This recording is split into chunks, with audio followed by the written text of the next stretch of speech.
Good morning students. Specific heat depends upon nature of the substance and temperature also depends upon rise of temperature depends upon nature of the substance. For example, if you take water and oil, heat it up to same temperature up to same time. After some time, we cannot touch the oil because it has more specific heat. And in this sense, why I am saying is water has more specific heat, but if we heat oil and water together for the same time, we cannot touch oil because the rate of rise in temperature is more in oil when compared to rate of rise in temperature in water. No doubt water has higher specific heat, it does not matter, but the rise of temperature depends upon nature of the substance. And I would like to tell you that every system has an energy. For example, the molecules of the system, if they have kinetic energy, potential energy and vibrational energy, and the summative of all these energies is nothing but the internal energy of the system. For example, for a system to increase kinetic energy, it requires more heat. For example, to increase potential energy, it requires more heat. So, it depends upon nature of the substance. And I would like to tell you one more thing regarding the applications of specific heat. If you take the applications of specific heat, the amount of heat energy required to raise the temperature of unit mass of a substance by 1 degree centigrade is called specific heat. S is equal to Q by M delta T. The applications of specific heat as follows. Normally, sun delivers large amount of heat energy. When sun is delivering large amount of heat energy, we cannot bear that heat energy. So oceans absorb this heat energy.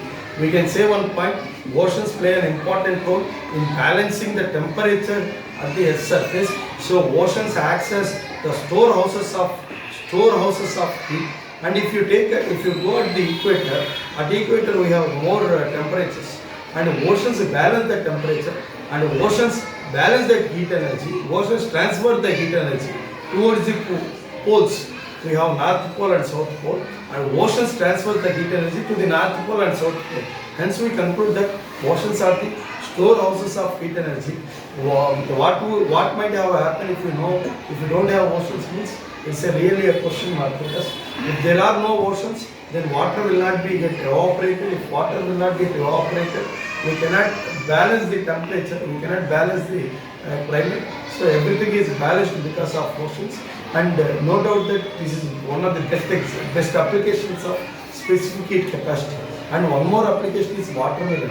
If you take the watermelon on the day of experiment and if you keep in the refrigerator, if you take 2 to 3 types of fruits and along with the watermelon, if you keep in refrigerator, when you take out, we feel that watermelon retains the cooler for the more time because watermelon has highest specific heat. Watermelon has more water content. We know that water has more specific heat. That is the reason why watermelon has more specific heat. And one more application of specific heat capacity is samosa. See, whenever you go to shop during rainy day, and whenever you see during rainy day, everybody expects to eat. We are expecting to eat hot items and spicy foods during rainy season. So one of the best preference is samosa. When you are taking this samosa, we feel that outside it is very cooler, but if we eat inside, we say like, because more heat, the ingredients of samosa has more specific heat.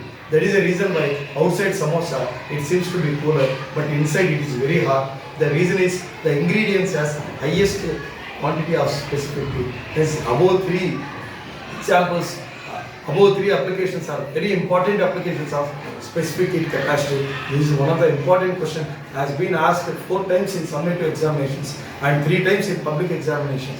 Hence you can, and many more times in formative examinations. By this you can sense how important this question is.